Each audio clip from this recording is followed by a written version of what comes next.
Where is the energy that's forming this exclusionary zone? Where is this coming from? How is this happening? Um, you know, in plants, I'll give you the answer, but first let me tell you a simile. In plants, the first step in the photosynthetic process is the splitting of water into H plus and OH minus. Step one in, I think, 20 steps or so. So the sun is basically giving plants, green plants and some single-celled organisms, giving their energy. And what happens is that when the sunlight hits the plant, it splits the water into H plus OH minus. So we weren't thinking of that at the time, but we found that light is responsible for splitting the water for into the OH minus and H plus, which basically is building the exclusion zone. And we did experiments. It was actually found by a student, an undergraduate student, who was doing what he wasn't supposed to do, like most of the students often do. I slap him on the wrist sometimes, but I'm not enough of an ogre. So the student is doing his experiment, sitting at the bench, and this experiment consists of a tiny chamber, which is as big as this, and some kind of material next to which EZs build. We often use a substance called naphion. Anyway, and we put microspheres, little spheres in, and these spheres are excluded from the exclusion zone. So we can watch the exclusion zone grow at a place where the microspheres are excluded. We can see it, this exclusion zone keeps growing with time. So the student, and then it levels out to a particular size. So when it reached its terminal size, and which is pretty stable, student took a lamp that was sitting right next to it and shine the lamp on the chamber, and the region of the chamber that received the light, the exclusion zone grew wildly, and other regions that were not illuminated didn't grow. So, it didn't take a rocket scientist to figure out that light is building this kind of exclusion zone. And we found that after this, of course, we did a series of experiments, and we found that the most effective light is infrared light. Infrared light is beyond red, that is a longer wavelength, and it's all around us. If I were to turn off the lights in my office and shut the window, totally dark in here, my camera couldn't record anything. But if I had a camera that was sensitive to infrared, it would record everything, because it's like a night camera.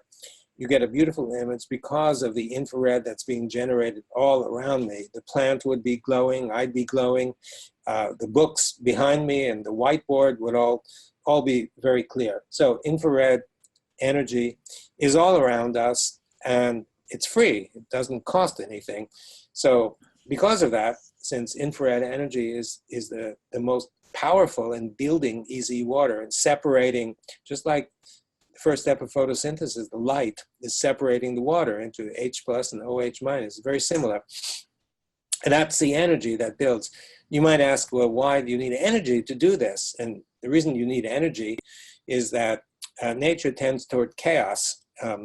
If we just let things be, they become chaotic. And if you want to organize them, you need to put in energy. A good example is your office. Yours looks pretty good, but most people, you drop things. If you look at my office, you drop things here and there. It's really easy to do. But if you want to organize the office, create order, you have to put some energy into it. I'm a bit lazy doing that, but it's a general principle of thermodynamics that in order to create order in water as well as anything else, you need to put in energy. So that energy in this case is one of them anyway. We haven't exhausted all possibilities because we don't know what to test, but certainly light, and particularly infrared light, is very important for building this, and it's free for the taking. It's all around us, and therefore there's always easy water. Whenever you have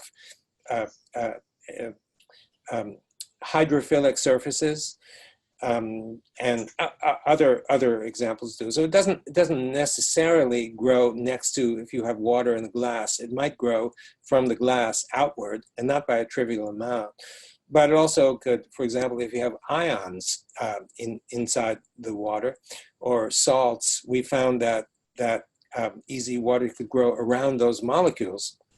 See, so there are multiple instances that could lead to the growth of easy water, and certainly inside our bodies. And if we receive light, it builds easy water in our bodies. How confident are you that it's the light and not the heat? Yeah. So, in my later book, The Fourth Phase of Water, I discuss that issue, and they're almost the same. In fact, if you measure infrared light, if you do it with a camera, the camera typically will convert that into temperature, because there's a fairly direct conversion of one into the other. But so